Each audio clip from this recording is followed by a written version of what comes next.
Dan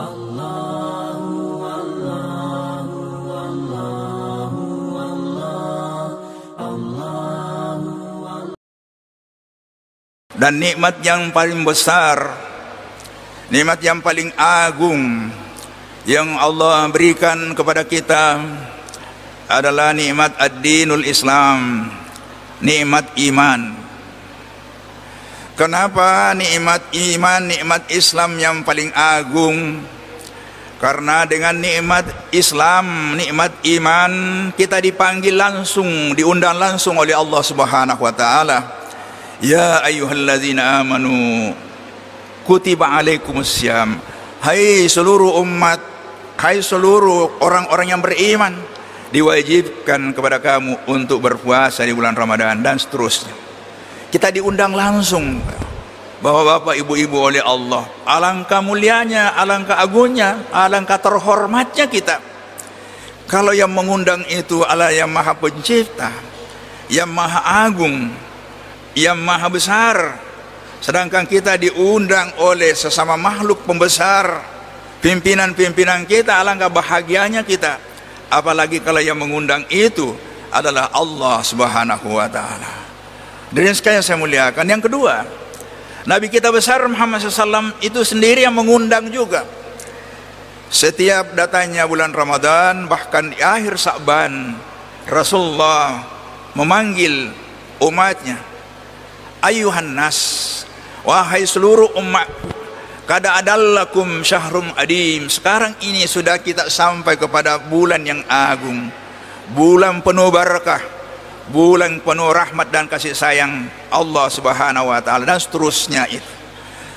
Alangkah hebatnya kita sebagai orang beriman dipanggil yang Maha Pencipta, dipanggil oleh Nabi dengan untuk menghidupkan, meramaikan bulan yang sangat agung, yang sangat suci ini. Hadirin sekalian saya muliakan, kenapa? Karena dengan bulan Ramadan ini yang membawa berbagai macam rahmat, kasih sayang, bahkan ampunan, bahkan pembebasan dari api neraka, bahkan ibadah kita, pahalanya itu dinilai lebih tinggi, lebih bernilai dibanding dengan di luar Ramadan. Oleh karena itu bapak-bapak, sebelum kita memasuki topik itu tadi, mari kita memanfaatkan, mari kita gunakan Ramadan ini dengan sebaik-baiknya. Karena Ramadan memang setiap tahun itu datang berkunjung kepada kita, tetapi tidak ada jaminan bapak-bapak, tidak ada jaminan ibu-ibu bahwa Ramadan berikutnya kita akan bisa bertemu kembali. Tidak ada jaminan bapak-bapak. Berapa banyaknya kita punya kawan-kawan, sahabat-sahabat kita, teman-teman kita, masih kita sama-sama dulu beberapa bulan yang lalu, sama-sama, bahkan tahun lalu sama-sama bertarawih dan lain. Sekarang ini mereka telah tiada. Hadirin sekalian saya muliakan, oleh karenanya itu mari kita mengoptimalkan kita di dalam memelihara, di dalam melaksanakan ibadah dan memelihara amal-amal kita, menjaga amal-amal kita. Jangan sampai kita sungguh-sungguh capek melakukan ibadah puasa dan lain-lain, akan tetapi ibadah-ibadah kita sia-sia, ibadah-ibadah kita terhapus oleh perbuatan-perbuatan yang tidak baik. Oleh karena itu panitia memberikan topik kepada saya, mensucikan hati dari sifat hasad atau dengki dengan kemunafikan. Tapi saya ingin sederhanakan topik ini, yaitu mensucikan atau membersihkan hati dari hasad dan dengki. Karena hasad dengki itu satu, dan itu adalah sifat-sifat khas orang-orang munafik. Oleh karenanya kita mengambil saja munafiknya. Hadirin sekalian saya muliakan, sebenarnya tugas ini adalah topik yang berat. Karena mensucikan hati adalah tidak sama dengan mensucikan pakaian, dengan mensucikan yang nampak. Mensucikan hati itu adalah batiniyah, adalah di dalam, adalah tidak dilihat secara kasat mata. Maka tentu mensucinya tidak sama dengan mencuci pakaian, tidak sama dengan mencuci badan, dan seterusnya. Hadirin sekalian yang saya muliakan, apa sesungguhnya yang dimaksud hasad? Apa sesungguhnya yang dimaksud dengki? Dan di mana tempatnya? Tempatnya itu berpusat itu di hati. Hasad adalah merupakan suatu sikap. Sikap apa? Sikap tidak senang. Sikap tidak senang terhadap orang-orang yang mendapat karunia, yang mendapat keutamaan, yang diberikan keutamaan, yang diberikan rezeki oleh Allah Subhanahu wa taala. Kalau ada orang yang begitu modelnya, tidak senang kalau ada orang mendapatkan, diberikan kurnia, diberikan rezeki oleh Allah, itu dia salah satu ciri daripada orang yang hasad. Hasad juga itu adalah merupakan suatu sikap mental. Sikap mental, sikap penyakit hati yang didorong oleh setan.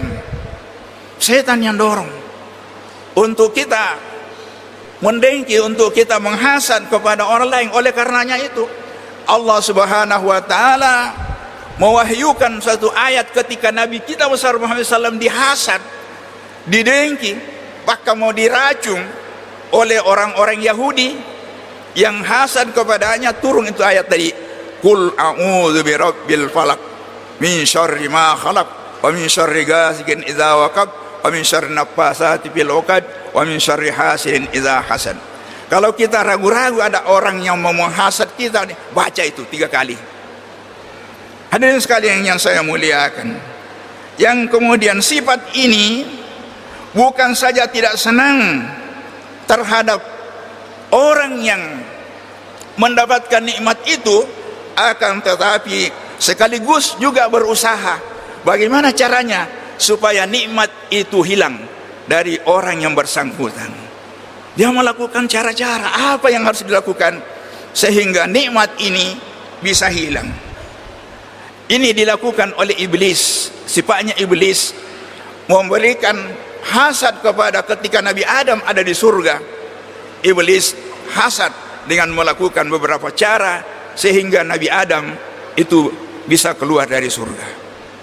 Hadirin sekalian saya muliakan, hasad kalau kita lihat dari segi hurufnya, ada 3 hurufnya, ha, sin, dan dal. Ha, sin, dan dal digabungkan menjadi hasad. Apa artinya itu? Berarti menaruh perasaan haru, menaruh perasaan marah. Jadi hasad itu kalau dari segi huruf, orang yang dikatakan hasad adalah orang yang menaruh rasa marah atau tidak senang atau tidak suka terhadap orang yang mendapatkan kurnia, orang yang mendapatkan rezeki, atau mungkin orang yang mendapatkan jabatan dan lain-lain. Itu menaruh kebencian, menaruh kemarahan, dan tentu sangat marah itu. Hadirin sekalian yang saya muliakan, hasad atau rasa benci yang tersimpan dalam hati terhadap kenikmatan orang lain itu disertai dengan maksud agar nikmat itu hilang dari orang yang bersangkutan. Hadirin sekalian yang saya muliakan, hasad itu juga bertingkat-tingkat. Ada tingkatannya.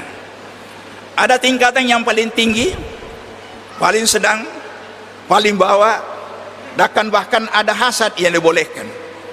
Hasad yang paling tinggi ialah hasad orang yang dilakukan oleh orang yang tidak senang kepada seseorang yang mendapatkan karunia dari Allah Subhanahu wa taala, dan dia berusaha bagaimana supaya nikmat itu hilang dengan cara kekerasan, bisa dengan pendaliman, bisa dengan cara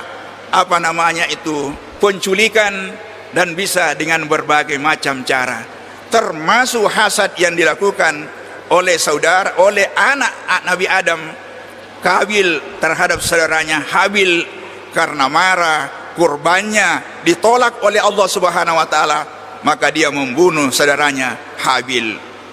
Termasuk juga hasadnya anak-anaknya, apa namanya itu, saudara-saudaranya Yusuf, karena merasa cemburu bapaknya Yakub itu, apa namanya itu, mempunyai perasaan cinta yang diprotes oleh saudara-saudaranya, sehingga Nabi Yusuf pun juga dilenyapkan dari bapaknya Nabi Yakub.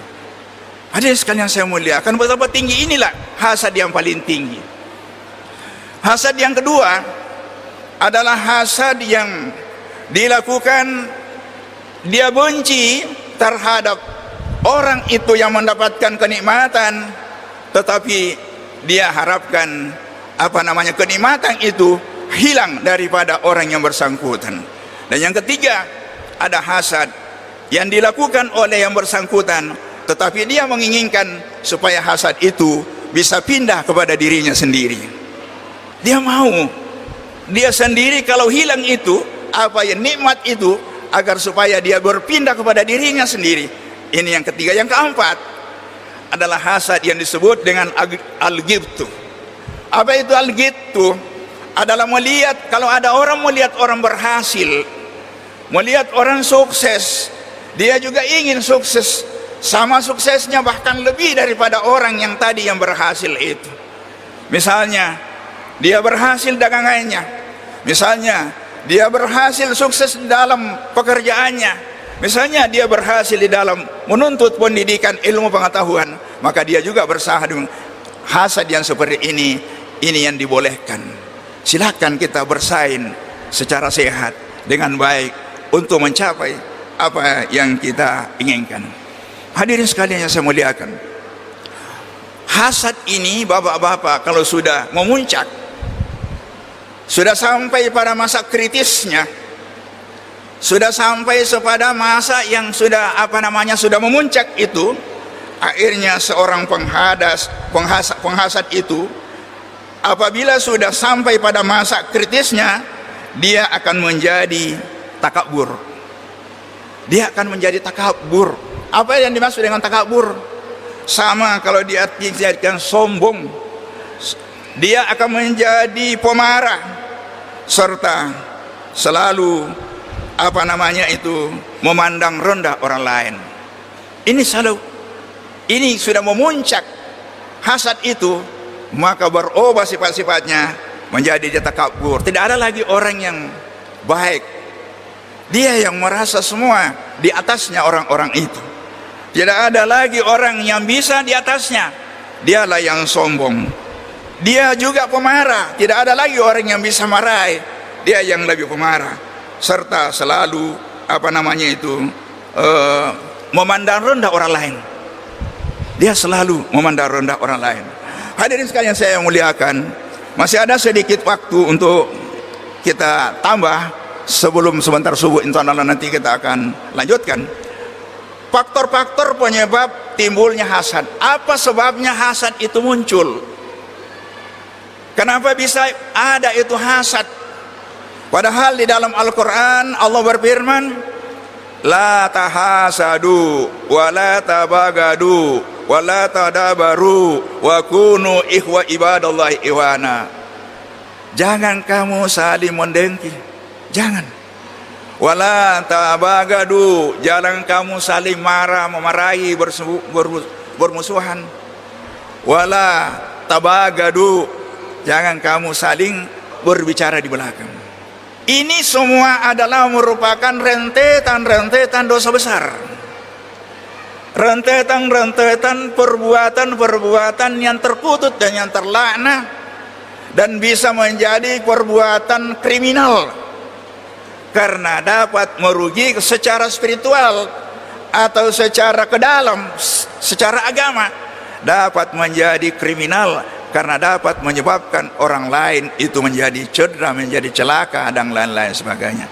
Hadirin sekalian yang saya muliakan, oleh karenanya itu sebab-sebab terjadinya hasad, dengki ini oleh Imam Al-Ghazali secara singkat saya sampaikan, mungkin ada 7 atau 4 yang saya sampaikan. Yang pertama yang menyebabkan itu antara lain adalah karena adanya al-baghda'u wal adawah, adanya persaingan tidak sehat permusuhan, perbincangan yang tidak sehat, atau persaingan yang tidak memperhatikan etika. Ini penyebabnya. Karena dikala dia di dalam bersaing, maka disinilah munculnya yang namanya hasad. Yang kedua, rasa bangga diri.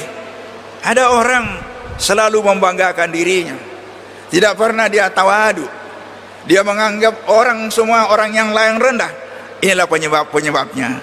Yang ketiga, sombong atau takabur, hampir saja sama.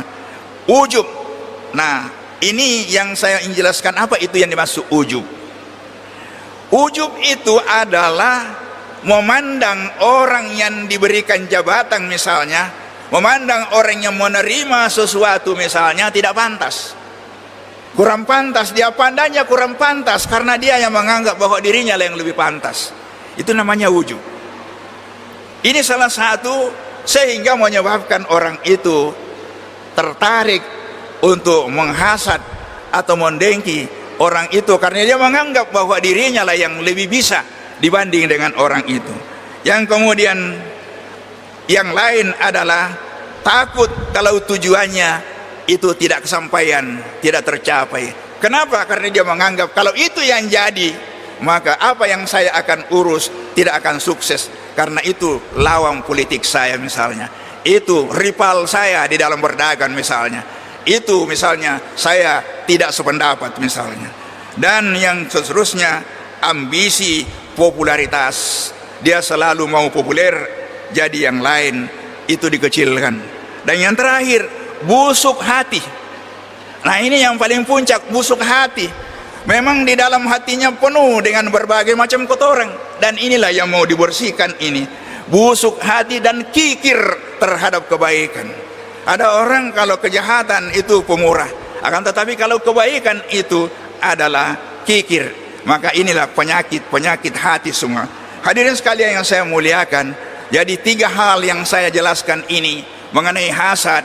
Yang pertama, pengertian hasad. Yang kedua, tingkatan hasad. Dan yang bagian ketiga, faktor-faktor yang menyebabkan timbulnya hasad. Saya kira inilah yang saya sempat jelaskan pada kesempatan ditaruh ini. Insya Allah sebentar subuh kita akan lanjutkan bagaimana caranya mencuci dan membersihkan sehingga hati kita ini bisa bersih, bisa suci, dan insya Allah kita bisa kembali dipanggil oleh Allah Subhanahu wa taala, ya ayyuhatun nafsul mutmainnah irji'i ila rabbiki radiyatan mardiyah udkhuli fi ibadi wadkhuli jannati. Wahai jiwa-jiwa yang bersih, yang suci, yang tenang, kembalilah kamu kepada Tuhanmu, radiyatan mardiyah, dihendaki dan diridai. Yang bisa demikian adalah yang suci hatinya, dan yang suci hatinya dari kotoran-kotoran jiwa tadi. Mudah-mudahan ada manfaatnya. Lebih kurang mohon maaf. Wassalamualaikum warahmatullahi wabarakatuh.